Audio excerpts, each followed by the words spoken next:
Well, good afternoon, YouTube. This is Chuck. It's Thursday, April 5th, and I'm actually coming to you from the van, but I'm actually parked outside my house, and I parked the van up on the street, and there's a reason for that. It's old. It's 32 years old, and it leaks. How we say it, and marks its territory. And I have a pretty nice concrete driveway, and I don't want to oil spot it all up, so I tend to leave it up here. The second reason is there's an ash tree right in front of where I park here, and it shades it in the afternoon to summertime, and it helps keep a lot of that brutal Arizona sun from damaging it. So that's kind of why I leave it up here. But you might see a vehicle go by or even somebody walk by, and I'll try not to let that break my concentration. But anyway, it's Wednesday, April 5th, and as I've told you before, it's been a darn long cold winter this time, and it's been a long time since we've been out squatching, several months, and the whole group of us are getting just antsy as can be about it. And so this morning is actually, believe it or not, it was 22 degrees here, which is still pretty darn cold, but by the end of the week, everything's supposed to go up about 20 degrees, and then there's no rain in the forecast for the next foreseeable future. And so, by golly, we're scheduling a trip out. I think we're going to go to Crazytown Monday, and I'm planning on spending 3 nights over there. And of course, we'll do videos from that and talk about that. But we're all pretty excited because, like I say, we haven't been out in a while. But when thinking about Crazytown, what it brought to my mind is I happened to think about Mitch Waite. And I thought I'd talk a little bit about Mitch Waite. Mitch was a squatcher in Arizona for many, many years. And he passed away a while back. And one of the places that he used to go and he had nicknames for everything. And I can't even remember the name of the nickname he used for this place now. I should have looked it up before I started filming. But anyway, he had a YouTube channel, and it's still there. And if you go on YouTube and you type in Bigfoot Research in all caps and Mitch Waite, and his last name is Waite, you can still find his videos. Now, he quit posting in 2015, and if I remember correctly, I think he passed away. He had a heart attack at his house in Mesa, and he passed away sometime in the late part of 2015, if I remember correctly. But Mitch was a pretty well-known researcher in Arizona, and when I was first getting started in this, long before I knew what I know now, I watched Mitch's videos, and I kind of paid attention to what he was doing, and he had like we do, he had nicknames for his spots he went, and one day he was doing a windshield video, what I call a windshield video of one of the places that he goes to, and I recognized the area. And I was a Jeeper for many, many years, and I know the country pretty well around here. I've lived here for over 50 years, and so I thought, well, by golly, I know where that place is. So when I was first getting started, and this had been October of 2012, March of 2012 is when the Finding Bigfoot show was here, filmed, and I did a video about that. So, if you want to look at that, go back on that. But one of the segments that they shot in there is they interviewed Mitch, and they actually showed a video that he had that was a figure. You couldn't really tell much from the video, but it was a figure at night getting into an ice chest. And Mitch said that was one of the forest folks that he was dealing with, and that I don't think the folks in the show really they didn't believe what he told them. But anyway, that's neither here nor there. But anyway, Mitch was in that show.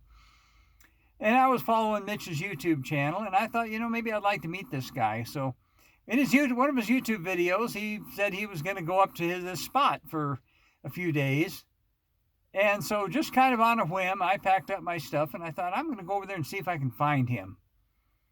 And so I drove over there, I believe it was on a Thursday, and sure enough, I found him.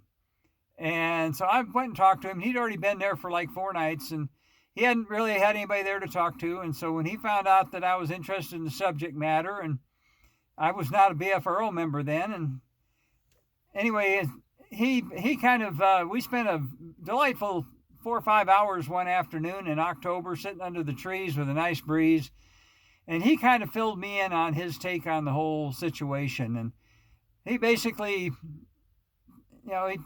I jokingly say he told me everything he knew, but obviously he knew more than that. But Mitch had an interesting background. He was actually a retired Air Force major with a high-level security clearance, and he actually worked at Cheyenne Mountain in Colorado. And so, I mean, he was no dummy. He was a pretty smart guy. And he spent 8 summers at this spot, and he was trying everything he could to try to get him on video. He'd been ridiculed quite a bit, and I think it bothered him a lot.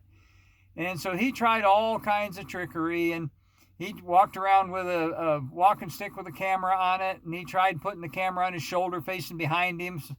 And he tried making traps with ice chests with a camera in them, so if you open the ice chest to take your picture. And he tried all kinds of stuff. And what he found out was whenever he put the cameras away, all of a sudden they'd show up. And whenever he'd get the cameras out, they wouldn't.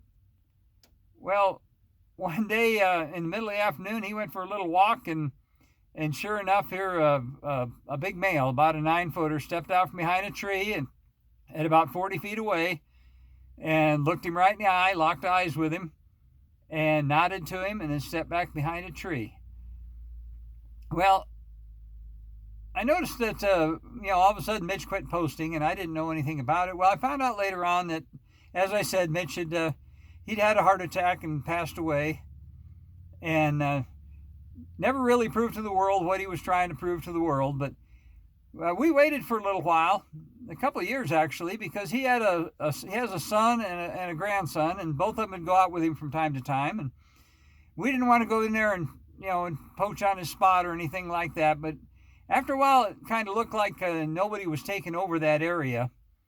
So partner Kevin and I, we started going over there, and eventually we nicknamed the place Crazytown, and that's where we're going to go next Monday.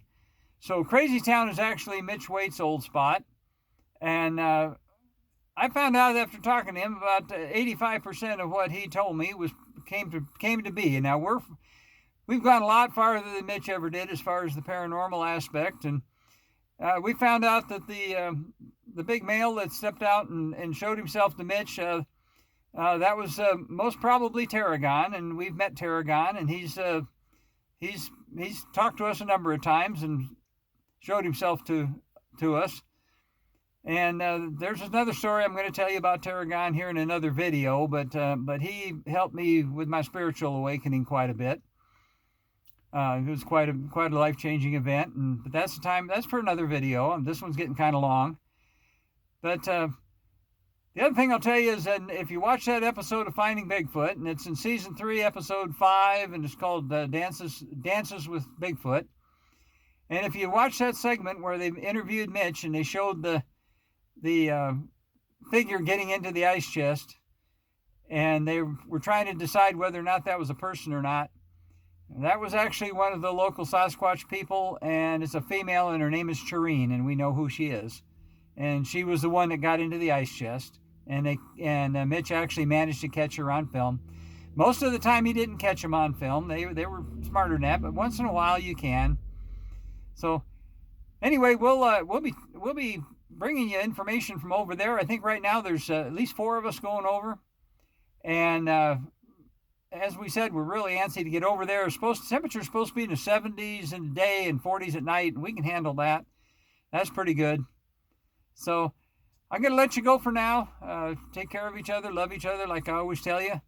It's a beautiful day, and God made us a wonderful planet to live on, and we need to thank Him for that every day. So with that, as soon as I can find a button, I'll let you go. And for now, I'll just tell you, we'll catch you again real soon, and